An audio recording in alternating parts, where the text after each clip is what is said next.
6,000 feet above the Philippine Sea. A teenage pilot slams the wrong rudder pedal in pure panic. His Hellcat snaps sideways into a violent skid. 7 Japanese Zeros converge for the kill, their pilots certain of an easy victory. The American fighter slides through the air like a drunken bird, completely out of control. The Zeros overshoot, every single one. They circle back in confusion, unable to understand what just happened. The rookie survives. 3 weeks later, Navy fighter squadrons across the Pacific are drilling the maneuver he stumbled onto. A mistake born of terror becomes the most effective evasion technique in the theater. October 1944. If you're enjoying this deep dive into the story, hit the subscribe button and let us know in the comments from where in the world you are watching from today. The flight deck of USS Intrepid pitches and rolls in the Pacific swell.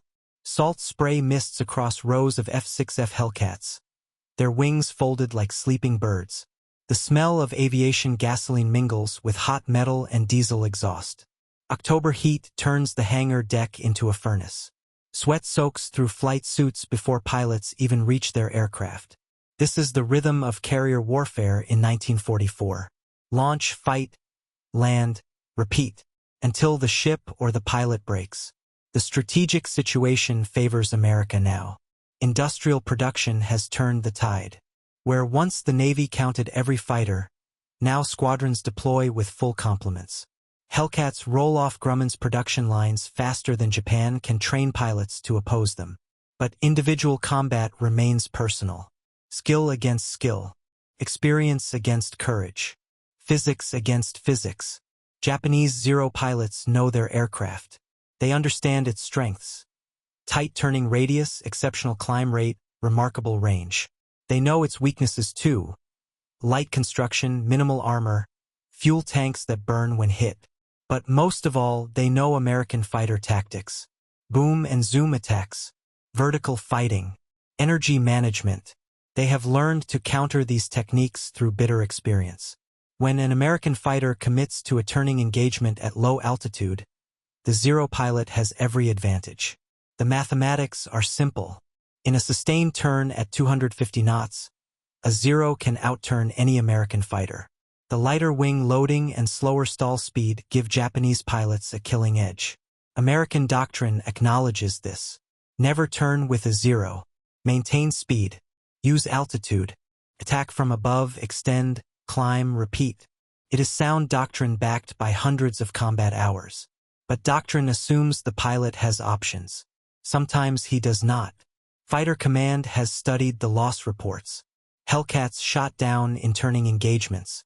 Pilots who broke doctrine, who tried to turn with Zeros, who died proving that physics is not negotiable. The solution is training, discipline, adherence to proven techniques. What command cannot train for is panic. The moment when training fails, when instinct overrides doctrine, when a 19-year-old pilot facing death reaches for any control that might save his life. If this history matters to you, tap like and subscribe. Ensign Thomas Edward Kowalski is 19 years old. He has 97 hours in the F6F Hellcat. He has flown 8 combat missions.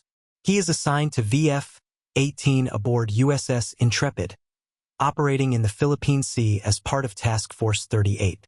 The Intrepid is a veteran Essex-class carrier. Her pilots have painted kill marks on their aircraft. They call themselves the Blue Gills. Kowalski does not have any kill marks yet. He is not a natural pilot. His instructors in Pensacola described him as steady, methodical, perhaps a little slow to react. He passed gunnery training in the middle of his class. He struggled with carrier landings, requiring 14 practice attempts before his first successful trap. His squadron mates tolerate him. They do not embrace him. In fighter squadrons, acceptance comes with combat kills, not training scores. Kowalski grew up in Hamtramck, Michigan, the son of a Ford assembly line worker. He learned engines in his father's garage, rebuilding carburetors and timing chains.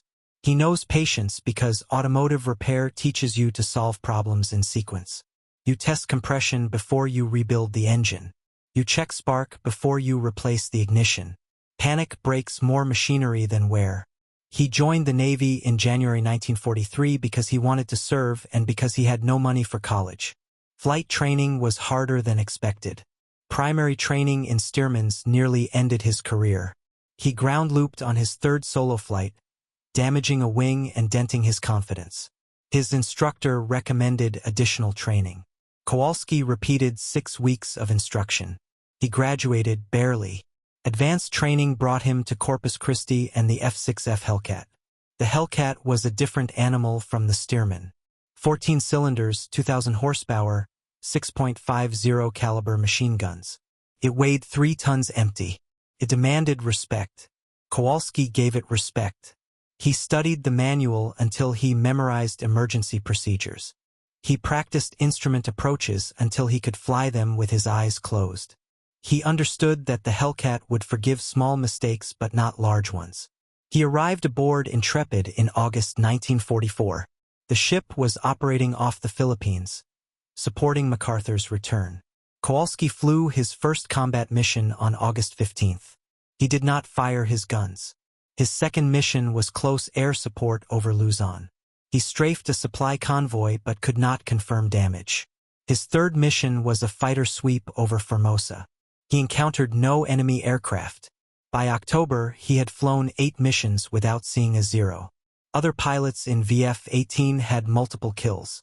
They spoke of combat with casual precision, describing deflection angles and closure rates like mechanics discussing torque specifications. Kowalski listened. He learned. But he had not been tested. His squadron mates call him Tom. They do not call him Tommy or Ski or any of the nicknames that indicate acceptance. He is simply Tom, the new guy, the pilot who has not proven himself. He does not drink much during off-duty hours. He writes letters to his parents twice a week. He sketches mechanical diagrams in a notebook, studying the Hellcat systems, mapping control linkages and hydraulic routing. His roommate calls it pointless. The aircraft works or it does not. Studying blueprints will not change that. Zero pilots have adapted to American tactics. By October 1944, Japanese aviators understand that Hellcats attack from altitude, extend after firing passes, and avoid turning engagements. They have developed counters. When American fighters approach from above, Zero pilots often split into defensive weaves, making coordinated attacks difficult. When Hellcats extend after attacks, Zeros sometimes follow, accepting the speed disadvantage to keep Americans defensive. Most critically, Japanese pilots have learned to force turning engagements through ambush and positioning. A Zero diving from cloud cover onto a lone Hellcat can force the American pilot into an immediate defensive turn. Once the Hellcat is turning, the Zero's advantages become decisive. Lighter wing loading means tighter turning radius. Better low-speed handling means sustained maneuverability at airspeeds that would stall an American fighter. The tactical problem is mathematical. At 200 knots in a level turn, a Zero can sustain approximately 4.5 Gs before stalling. A Hellcat at the same airspeed stalls at 4 Gs. This translates to a turning radius difference of approximately 15%.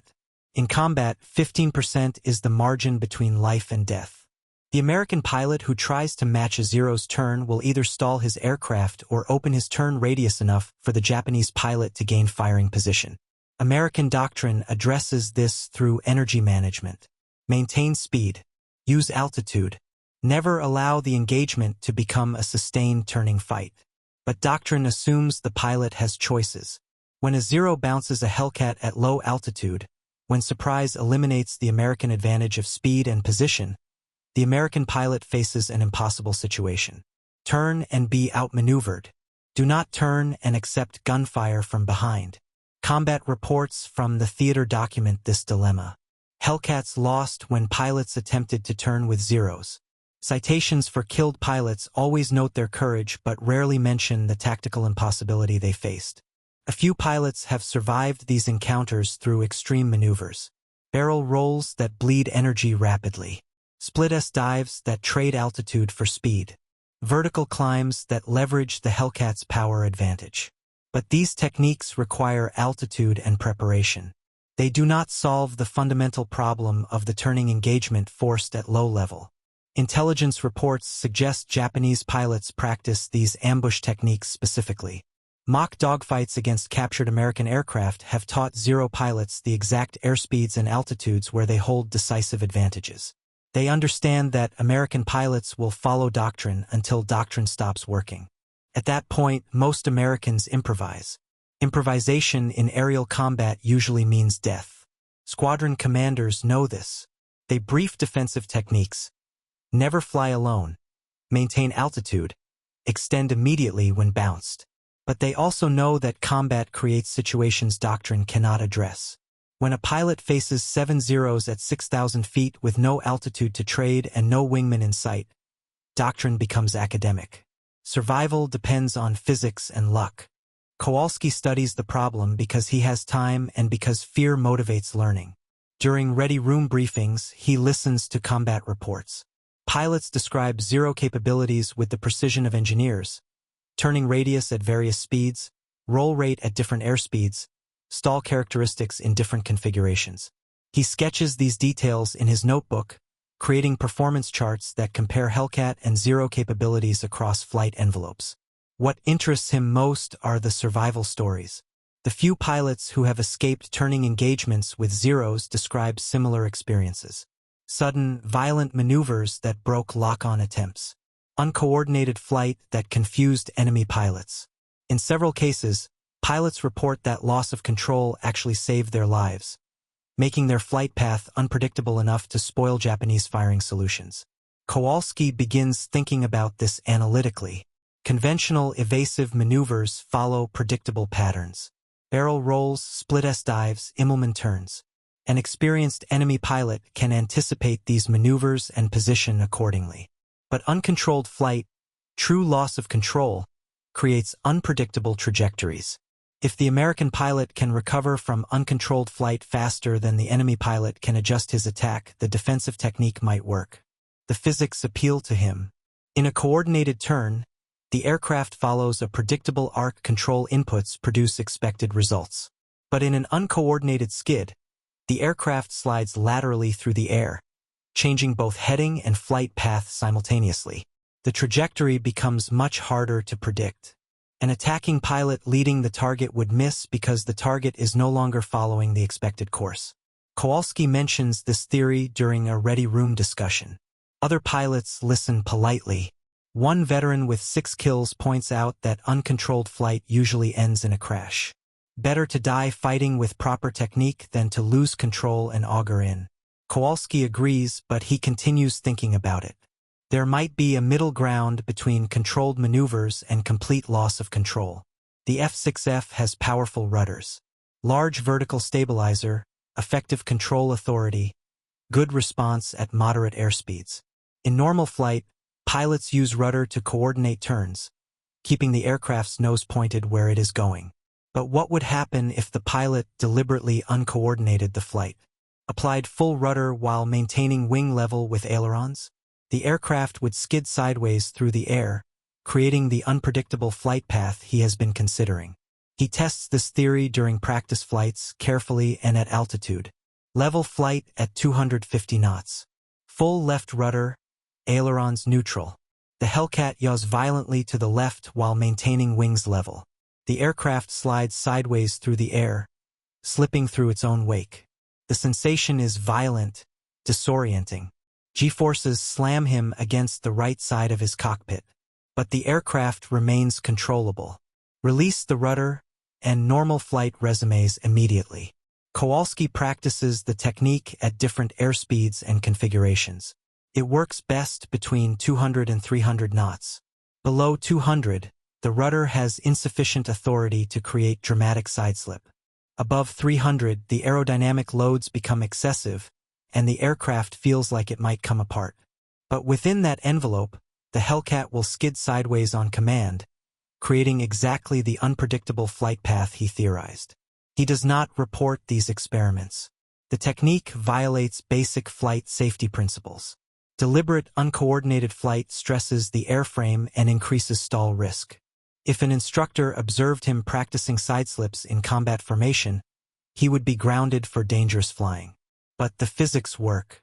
The Hellcat will slide sideways through the air, changing its trajectory without changing its orientation. An enemy pilot trying to track the maneuver would face a targeting problem unlike anything in the training syllabus.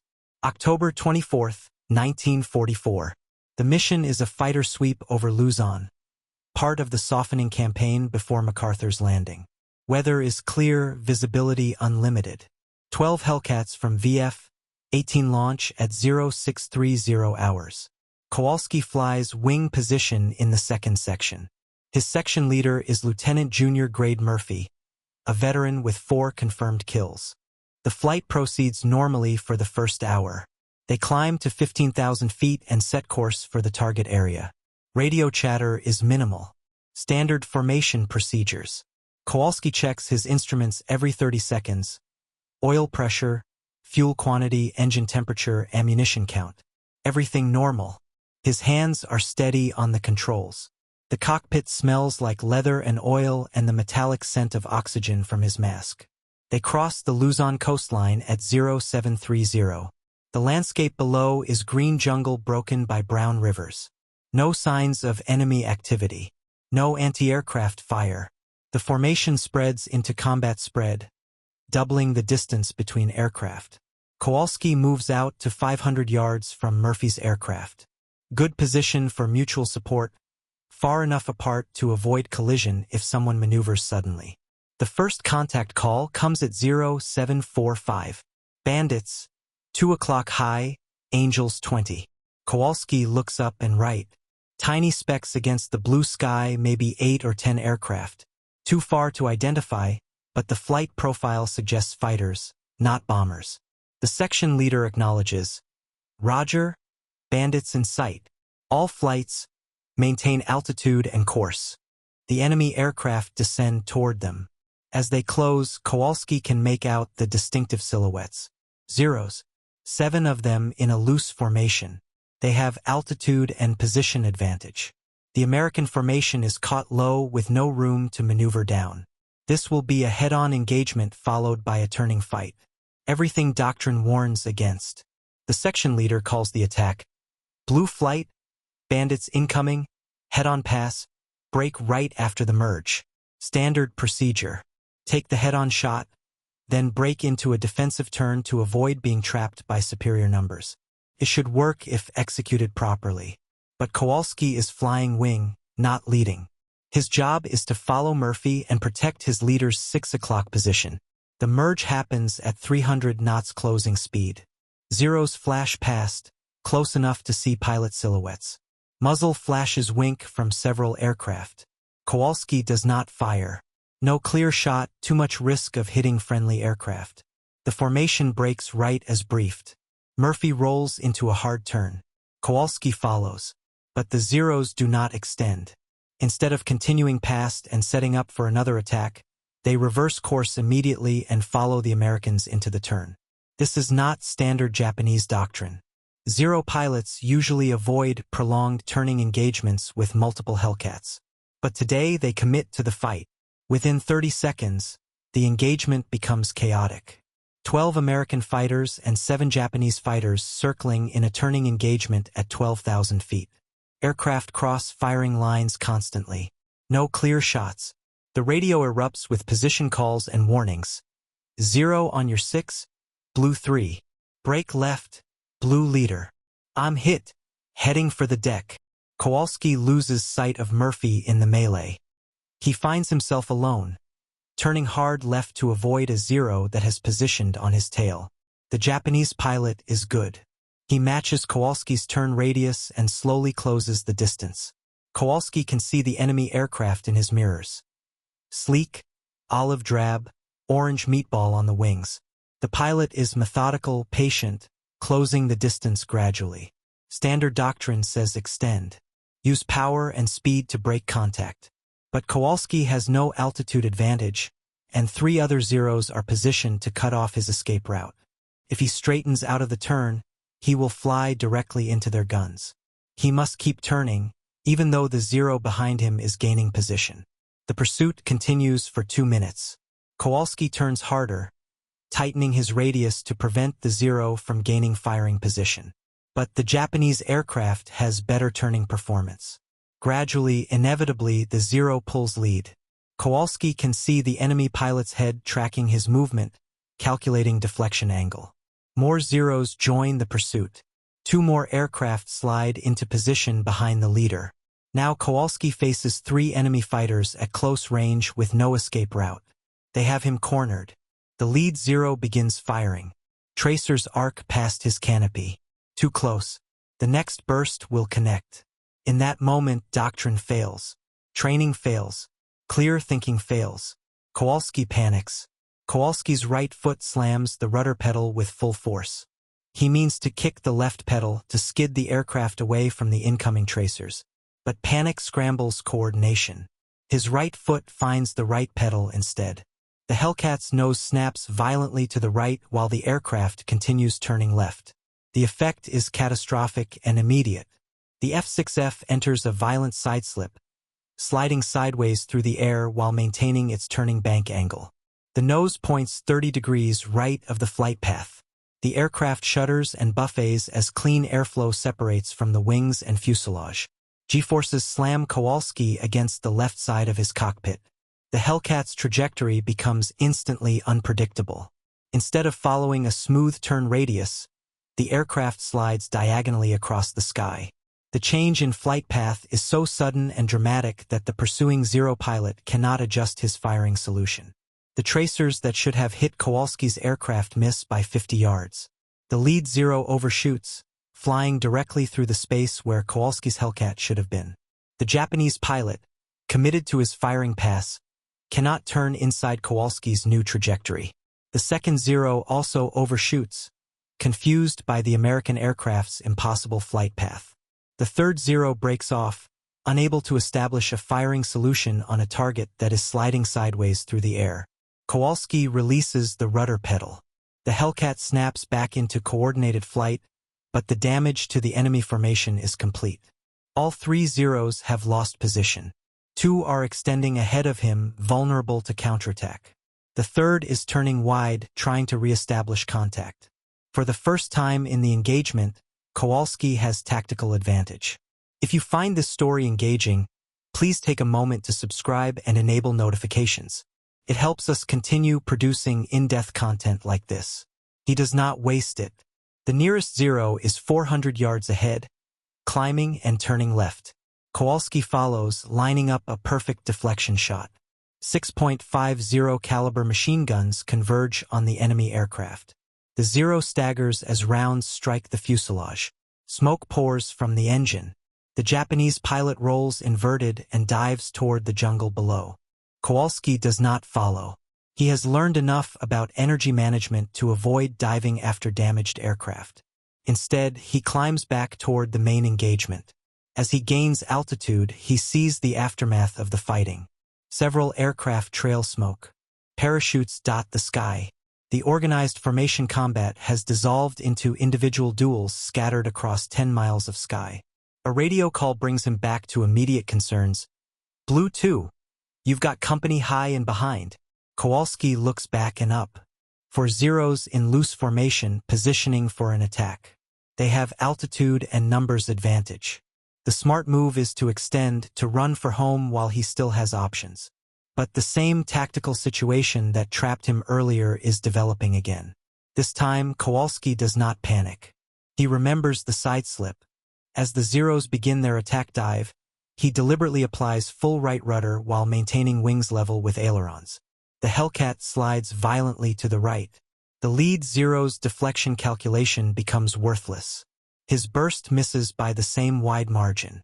Kowalski holds the side slip for 3 seconds, then neutralizes the rudder and brakes left. The pursuing Zeros cannot follow his flight path. 2 overshoot and extend ahead. 1 breaks off, disoriented. The 4th tries to match his maneuver but cannot duplicate the violent sideslip. The Japanese pilot's aircraft enters a spin instead. Now Kowalski is free. The immediate threat has passed, and he has room to maneuver. He climbs toward a pair of Hellcats engaged with a lone Zero. By the time he arrives, the engagement is over. The Zero is falling toward the jungle, trailing fire.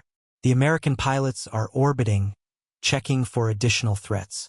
The radio crackles with reorganization calls. The surviving aircraft form up for the return to the carrier.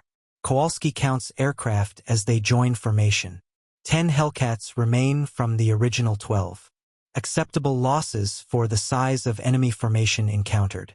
But more importantly, the mission demonstrated something new. Kowalski's accidental technique had worked twice against multiple opponents. During the flight back to Intrepid, Kowalski tries to reconstruct what happened. The first sideslip was pure panic, a mistaken control input that saved his life. The second was deliberate, a conscious attempt to repeat the effect. Both times, the Hellcat's violent lateral motion had spoiled enemy firing solutions and created tactical opportunities.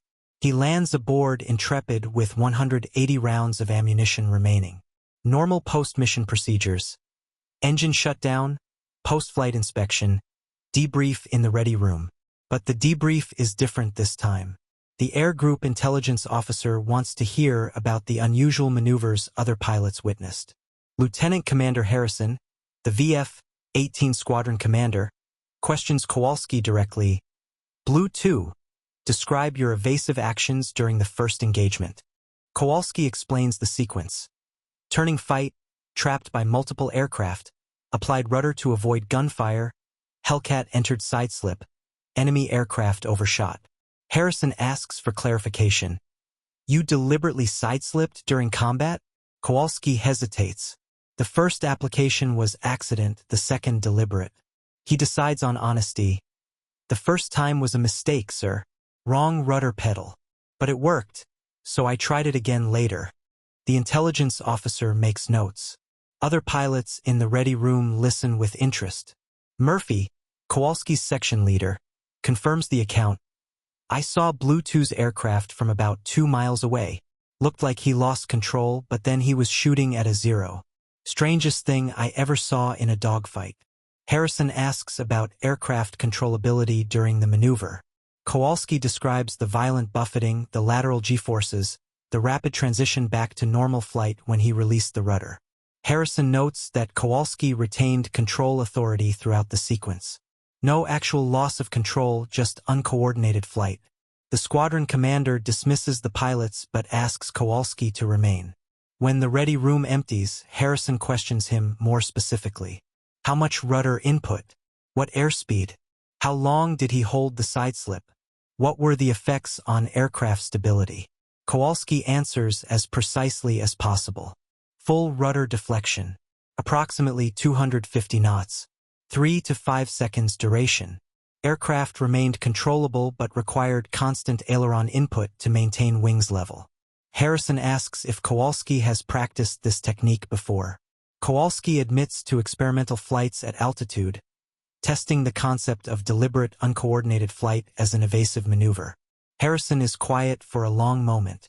Then, that was extremely dangerous flying, Ensign. Deliberate, uncoordinated flight violates basic safety protocols.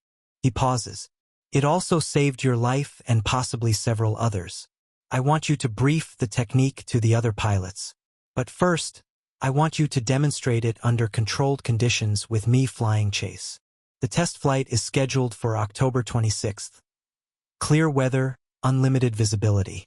Harrison flies chase in a second Hellcat while Kowalski demonstrates the sideslip technique at various airspeeds and altitudes. They climb to 8,000 feet over open ocean, well clear of shipping lanes and air traffic. Kowalski begins with gentle demonstrations. Partial rudder input at 200 knots, just enough to show the principle. The Hellcat yaws and slides laterally while maintaining wings level attitude. Harrison, flying 500 feet away, observes the effect. Your aircraft appears to be skidding sideways. Flight path and nose attitude are completely different. They progress to full-scale demonstrations. Full rudder input at 250 knots for 5-second duration. The Hellcat enters violent sideslip, sliding dramatically across the sky. From Harrison's perspective, Kowalski's aircraft appears to be falling out of control while maintaining normal attitude. The visual effect is striking. A fighter that looks like it should be flying straight ahead but is actually moving diagonally across the sky. Harrison asks Kowalski to demonstrate recovery from different sideslip attitudes. Right sideslip to left turn. Left sideslip to right turn. Sideslip followed by immediate climb. Each variation works smoothly. The Hellcat responds predictably to rudder release, snapping back into coordinated flight without altitude loss or control problems. They test the technique at different airspeeds. Below 200 knots, the rudder lacks authority to create dramatic sideslip. The effect is visible but not pronounced enough to spoil enemy firing solutions. Above 300 knots, the aerodynamic loads become excessive. The aircraft shakes violently, and control forces increase to uncomfortable levels. But between 200 and 300 knots, the technique works consistently. Harrison asks Kowalski to demonstrate tactical applications. Simulated attacks from various angles using sideslip to spoil deflection shooting. They practice the scenarios repeatedly.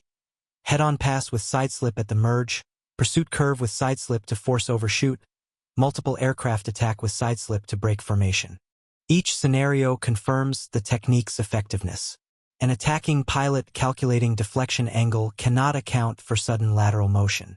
The target aircraft appears to be following one trajectory while actually following another. Firing solutions become invalid within seconds. After 90 minutes of testing, Harrison calls the flight complete. They return to Intrepid and land without incident. In the post-flight debrief, Harrison's assessment is clear. The technique works. It's unconventional. It's dangerous if misapplied, but it's effective. We're going to teach it to the squadron. Within a week, every pilot in VF-18 has practiced the sideslip technique. Harrison establishes training protocols. Practice only at altitude above 5,000 feet. Use chase aircraft for safety. Limit duration to prevent excessive airframe stress. The technique receives an unofficial name, the Kowalski slide. Initial reactions are mixed. Veteran pilots express skepticism about deliberately uncoordinated flight. The technique violates principles drilled into them since primary training. Several pilots report discomfort with the violent buffeting and lateral G-forces. But the tactical advantages are undeniable. No conventional evasive maneuver creates such dramatic changes in flight path. Lieutenant Murphy, now flying as Kowalski's section leader, becomes the technique's strongest advocate. After practicing sideslips for a week, he uses the maneuver in combat on November 2nd. Bounced by 2 zeros while returning from a ground attack mission, Murphy enters a deliberate sideslip to spoil their firing pass. Both zeros overshoot. Murphy escapes without damage. Other squadrons notice VF-18's improved survival rates in turning engagements. Informal discussions on the flight deck spread information about the new technique. Pilots from VF-12 and VF-15 ask for demonstrations. Harrison authorizes cross-training, but with strict safety protocols. The technique is too dangerous for casual experimentation. By December, 3 carrier air groups in Task Force 38 are teaching the sideslip technique. Training accidents are rare but significant. 2 aircraft suffer structural damage from excessive sideslip loads. 1 pilot loses control during practice and requires emergency recovery by his instructor. The technique works, but it demands respect. Intelligence reports suggest Japanese pilots have noticed changes in American fighter tactics. Captured documents reference unusual evasive maneuvers that spoil deflection shooting. Several Zero pilots report difficulty tracking Hellcats that appear to slide sideways through the air during engagements. By early 1945, the sideslip technique has evolved beyond simple evasive maneuvers. Experienced pilots develop variations. Double sideslips that change direction twice in rapid succession, combined sideslips and barrel rolls that create 3-dimensional evasion patterns, formation sideslips that allow multiple aircraft to evade coordinated attacks. The most effective variant is the reverse slide. A pilot under attack enters a sideslip in one direction, drawing the enemy pilot's deflection in that direction, then rapidly reverses to sideslip in the opposite direction. Enemy pilots find this sequence almost impossible to track. The technique requires precise timing and excellent aircraft control, but the results are dramatic. Formation leaders learn to coordinate sideslip evasions. When a flight is bounced, The leader calls "slide right" or "slide left" over the radio. All aircraft execute simultaneous sideslips, creating multiple unpredictable flight paths that overwhelm enemy targeting. This formation defense proves particularly effective against coordinated Japanese attacks. Ground attack pilots adopt the technique for flak evasion. When approaching heavily defended targets, Hellcat pilots enter shallow sideslips to complicate anti-aircraft fire solutions. The technique is less effective against flak than against fighters. Anti-aircraft gunners can adjust their lead more easily, but it provides some protection during critical attack phases. The technique spreads beyond Hellcat squadrons. Corsair pilots from Marine units experiment with sideslips, though the F4 use different handling characteristics require modified procedures.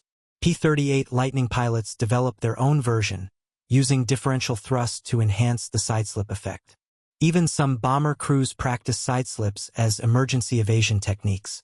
Japanese countermeasures develop slowly. Zero pilots learn to anticipate sideslip maneuvers and position accordingly.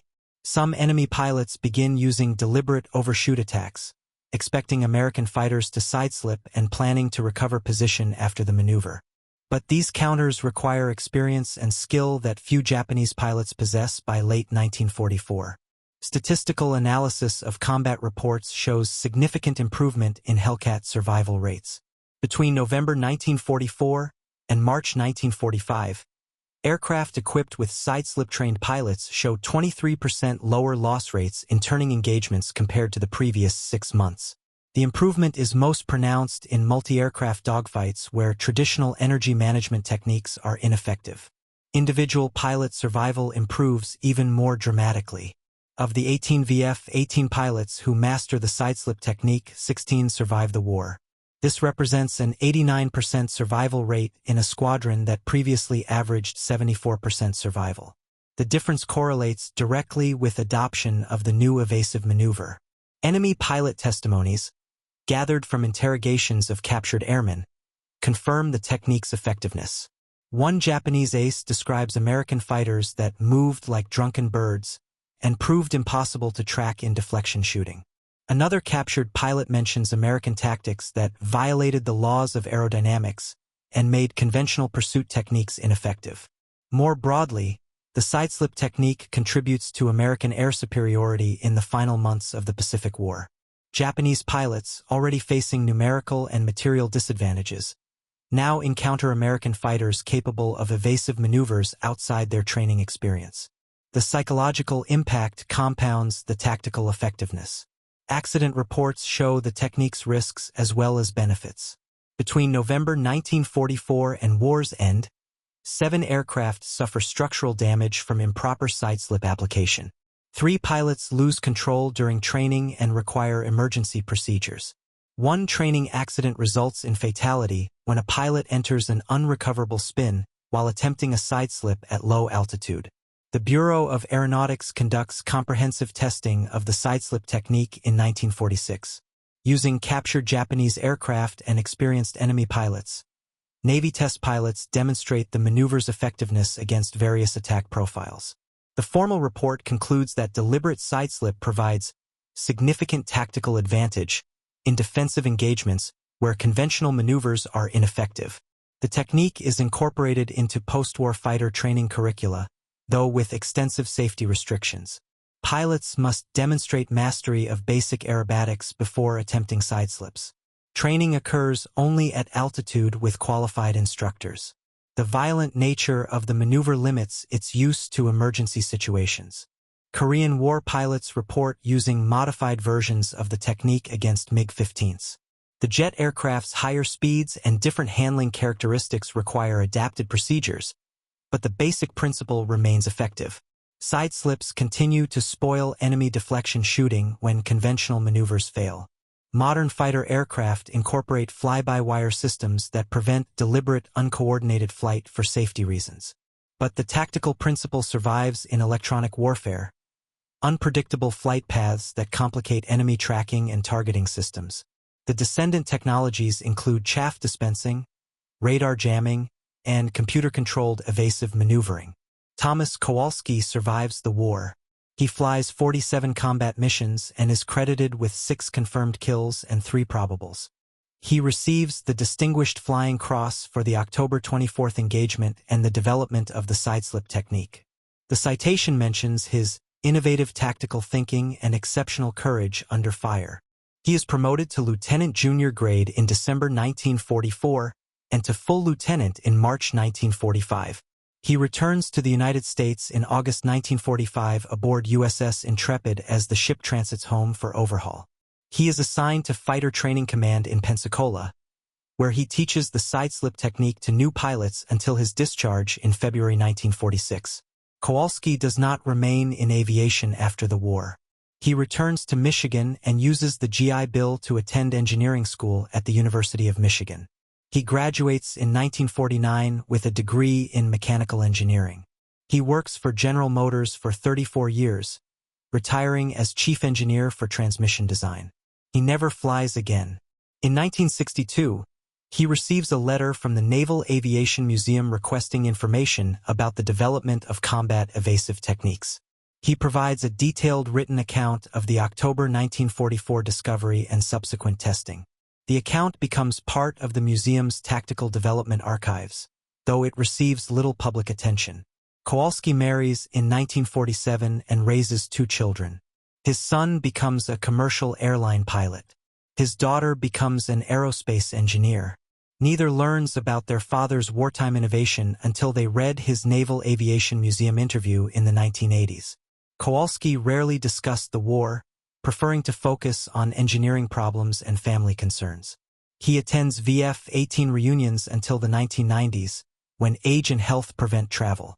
Other squadron veterans remember him as the quiet pilot who solved an impossible tactical problem through accidental discovery and systematic development. Several pilots credit him with saving their lives during the final year of the Pacific War. Thomas Kowalski dies in 1997 at age 72. His obituary in the Detroit Free Press mentions his naval service but not the specific technique he developed. The funeral is attended by family, engineering colleagues, and 3 surviving members of VF-18. One of them, former Lieutenant Murphy, delivers a eulogy that explains how a 19-year-old's mistake became a life-saving innovation. The sideslip technique is studied in military academies as an example of tactical innovation under pressure. Case studies examine how individual initiative can solve systemic problems when institutional thinking proves inadequate. The lesson extends beyond aviation to any field where standard procedures encounter unprecedented challenges. Modern air combat has evolved beyond the turning engagements of World War II, but the principle remains relevant. Unpredictable behavior complicates enemy planning. Unconventional tactics can overcome conventional superiority. Sometimes survival requires abandoning everything you have been taught and trusting physics over doctrine. The technique itself fades from active use as aircraft technology advances. Fly-by-wire systems prevent the deliberate, uncoordinated flight that made sideslips possible. But the underlying lesson persists. When conventional wisdom fails, innovation often comes from the intersection of desperation and understanding. Aviation museums display F6F Hellcats with plaques describing their combat record and technical specifications.